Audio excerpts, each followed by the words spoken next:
Okay, so we are now in the lesson 4 of our communication or purposive communication subject.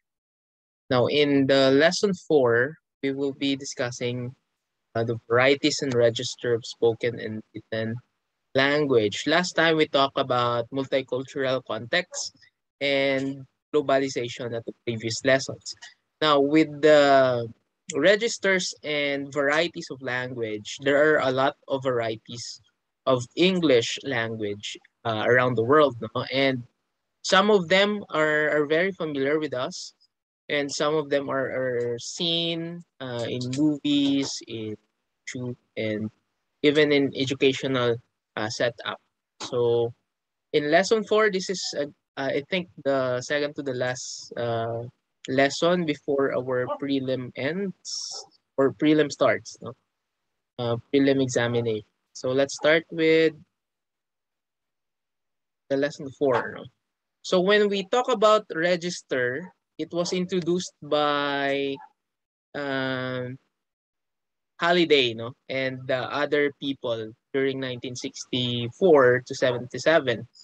Um, and it talks about the variety according to the sense that each speaker has a range of varieties and chooses between them at the different time. What does it mean?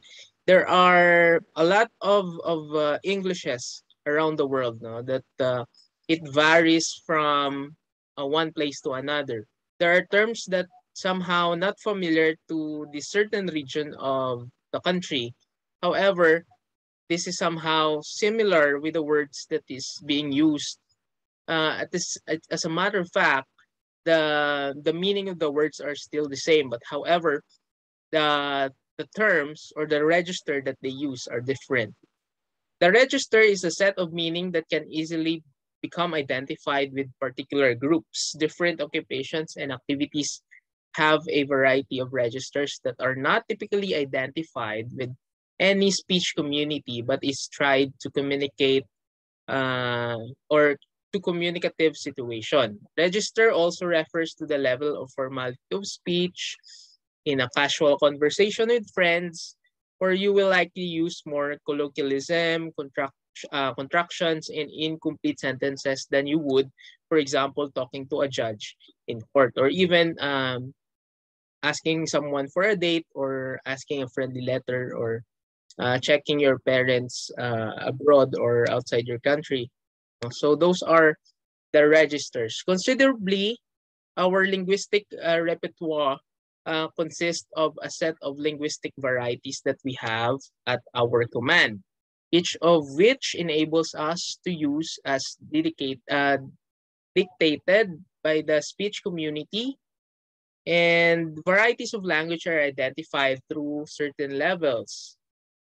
We have phonological level, or we can say that it's all about sounds, and we have the word level or the lexical level, no? For example, here in the Philippines, we use the term apartment to refer to a dwelling that is rented. So most of the time, we are familiar here in the Philippines when we talk about apartment. Similarly, there are terms that that the other people use as an apartment. However, the word is not an apartment. Instead, they use the word flat. No? And it is used in other countries like Singapore, Hong Kong, Macau, Cambodia, and England. Some of them are familiar still with apartment, but popularly, they are very familiar with the word flat as an apartment. Um, when it comes to um, referring at the dwelling that is being rented. And similarly, those words are similar at the same meaning. This variation of terms is brought by the difference in geographical location. There are many more. We have an example. Um, when you say take out, no? We are usually using takeout when we are buying food, when we usually don't want to eat inside the restaurant or a fast food chain. However, in other countries like America, um, European countries, they would refer the takeout as takeaway. No? So they are usually using takeaway when they are ordering food other countries. No? So they are not using take out. We are only fond of using takeout, Philippines. To explain the varieties of English, let's see the differences when we talk about the three circles of English. No, this is designed by Kakru. No, when we talk about the three circles of English, there are inner circles, outer circles, and expanding circles. The inner circles are the people who are known to speak their local language as an English language. No, they are the ones who are who the origin of English became popular with this inner circle. No, namely, these are the UK or the United Kingdom, the USA or the US, the Australia, and the New Zealand. These are the countries that are English-speaking countries, no, primarily, and they are and their local language is English language. There are about 380 million speakers in the inner circle. Now, when we go out to the outer circle, we belong in the outer circle. Likewise with the India, Nigeria, Bangladesh, Pakistan, Malaysia, Tanzania, Kenya, non-Anglophone, South Africa, Canada, and etc. If you can see or if you can notice, the outer circles are commonly, these are the people who were colonized by the UK, US, Australia, and the New Zealand. Now, they became an outer circle because they were influenced by the English-speaking countries. So we are one of the outer circles that was colonized, of course, by the UK. The India was colonized by the UK, and also Malaysia and Pakistan, and also Africa was colonized by the UK as well. No, there are about 150 to 300 million speakers of English in the outside or the outer circle of the three circles of English. No? Then the English language expanded over time because of the globalization. No? These expanding circles include China, Russia, Japan, most of the Europe, Korea, Egypt, and Indonesia. If you notice, these are the countries that are not good in speaking English. However, because of the globalization, they are little by little opening their boundaries or their contextual language, no, embracing the fact that the English language is very important. That's the reason why they are included in the expanding circle, because initially they are very strict with their own language. No, they are only speaking their own local language. For example, Japan, no, they are very strict with their own language, that they don't want to learn the English language. No? However, because of, again, the globalization and multicultural context, they are forced to learn the English language because more or most of the businesses are speaking in English, no? And job opportunities are having a great deal when it comes to English language. Now, the varieties of English refers to the different kinds of English used around the world based on geographical locations.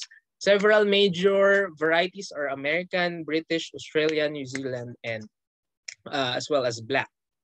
In the Philippines, English has already been recognized as a kind of English used by Filipino speakers. However, in terms of writing, the American English is prescribed to be used in the academe. Why is that so? Because, again, as I've said, we were colonized by the English, by the US or the Americans, during that time. So that's the reason why we embrace the American English as prescribed in the academe. But we are still open with the other English speaking countries like UK. No? We are still accepting the Cambridge or the UK standard English, no? And also the Australian and the New Zealand. There are over 100 varieties of English language, but most prevalent varieties of English are the British and American English. Now, there are differences, no, when we talk about British and American, and there are a lot of still similarities between the two Englishes. The following are the major varieties of English language, which were taken from ICAL TEFL in 1998. Number one is American English, or the AME. It is a variant of the English language which is spoken mainly in the US. About 2/3 of the world's native speakers of English live in America and speak this variant. We have also the British English, or the BRE.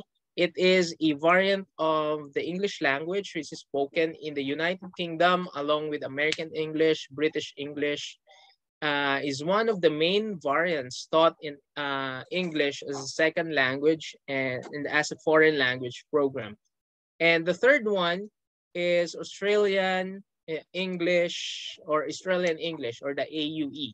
It is another variant of English language which is spoken in Australia. This variety of similar to New Zealand English and bears resemblance to certain dialects of Southeast England. Its spelling corresponds to British English spelling. Now, these are all English speaking countries, and the differences are somehow quite few, no? Because it only differs in the pronunciation, and sometimes there are words that are spelled the other or not the same with the, for example, British English and American English, no?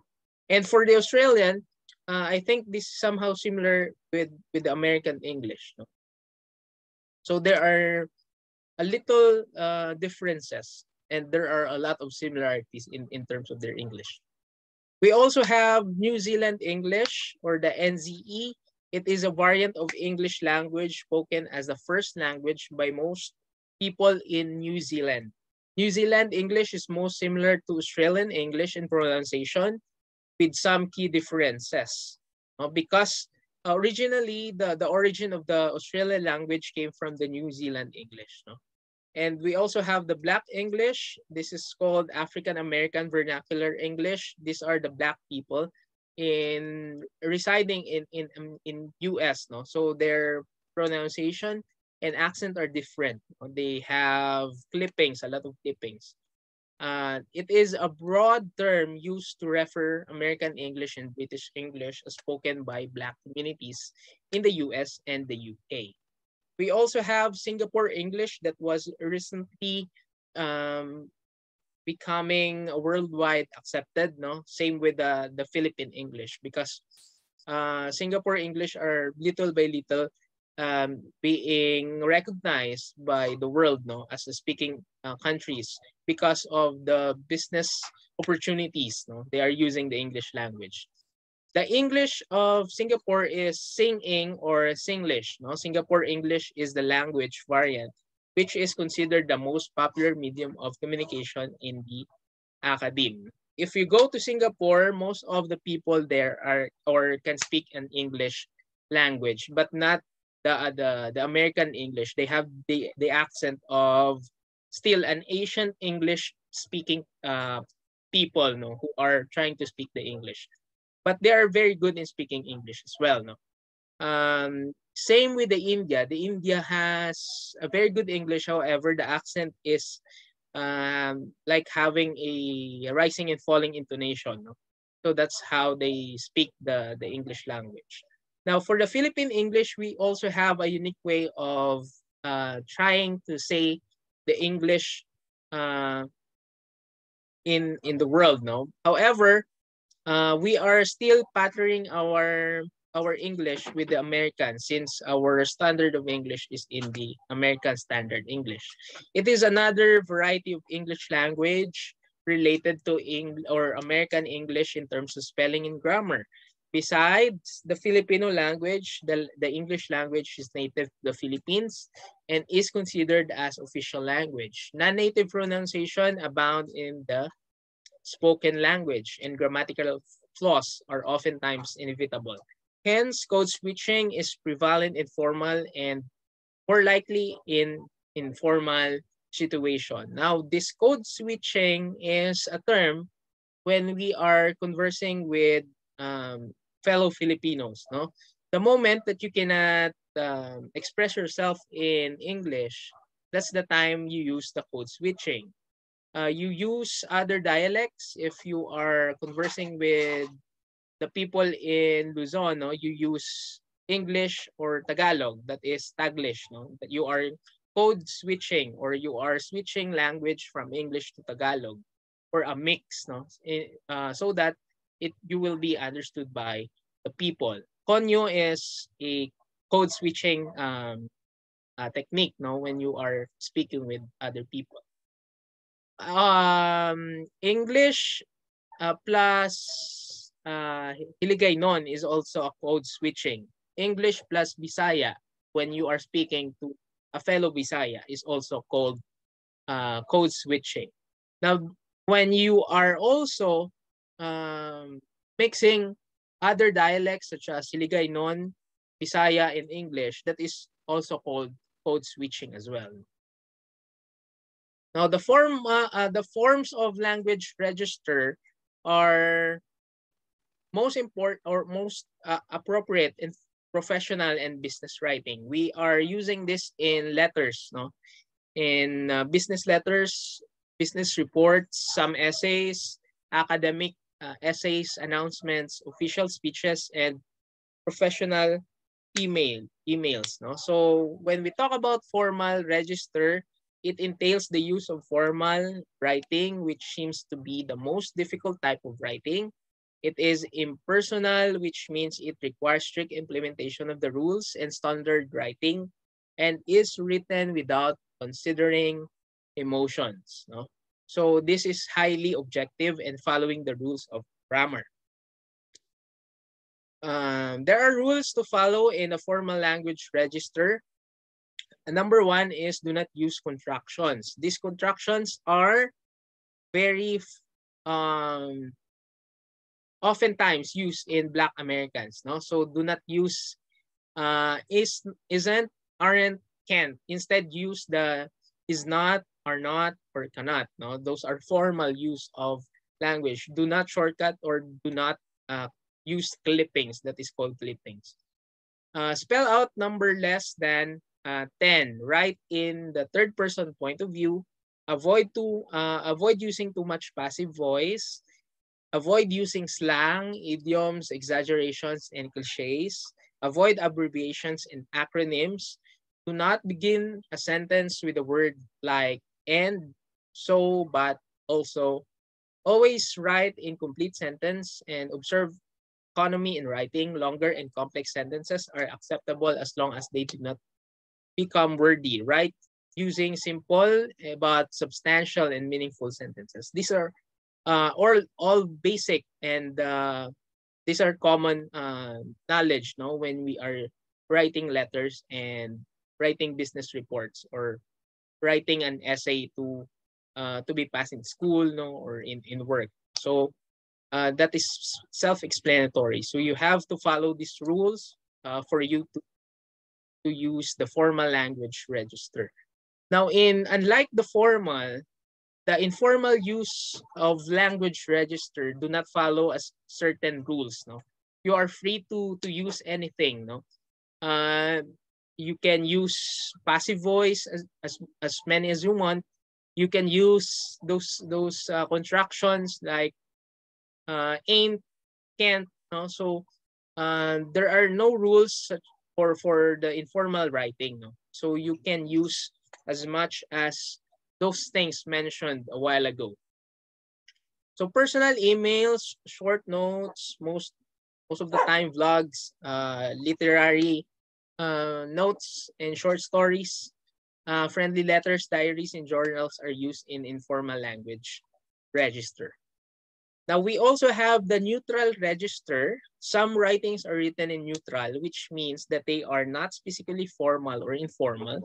Positive or negative, the neutral language register is used with non-emotional topics or information. What are these examples? You can see this in news. You can see this in technical writings. You can see this in magazines. You can use this in some letters that are not friendly but not formal. This is somehow semi-formal. So that is neutral register. Jargons in the workplace are also called the registers, no, in the language or in the use of English language. Jargon refers to technical or specialized terms within a field. These are words and phrases that are used in a professional or profession or particular occupation or any in group or social group with which a person is identified a member. Now, what are the different kinds of jargons? I have here, I think, 3 examples of jargon. We have educational jargons. When you talk about adaptive learning, gamification, virtual classroom, the people who are working in the schools, people working in DepEd, in SHED, knows all of these educational jargons. No? So these are very common for us teachers that are teaching, no, or in the field of education to know this jargons or terms. Now, when you talk about all of this, like basic literacy, adaptive learning, virtual classroom, other people that are not teaching or not inclined in educational sectors, they will have a difficulty to understand these jargons. Why? Because they are not used to it. Jargons are only used for specific group of people that understand each other. Okay, so we also have business and marketing jargons. When a businessman talk to a teacher using bandwidth, deliverable, epic, leverage, laser focus, key takeaways, some of the terms will not be processed by a teacher. Instead, when you are talking to a businessman to businessman, they will have a clear understanding of you what they are saying, no? Because these are the jargons meant for the people who are inclined in business and marketing. So evangelist, fractionless, offline, these are the business marketing jargons. Also, your jargon as a student in business and accountancy. We also have information technology jargons. No? These are the jargons who in the world of computer science and information technology. No? When you talk about this broadband browser, cache or cache, bookmark compression, cloud computer, cyber criming, cybersecurity, driver, Ethernet, no? Those are jargons that are in the computer or information technology sector. So the moment you are using this, other people who are not inside this community, they will have a difficulty to understand these jargons. Okay, so I guess we will be ending here. I hope you learned something today, guys. Kindly visit the LMS. There are things to be done in your LMS. Kindly visit that if you have time during our asynchronous class. Thank you very much for being here, and God bless everyone. Keep safe.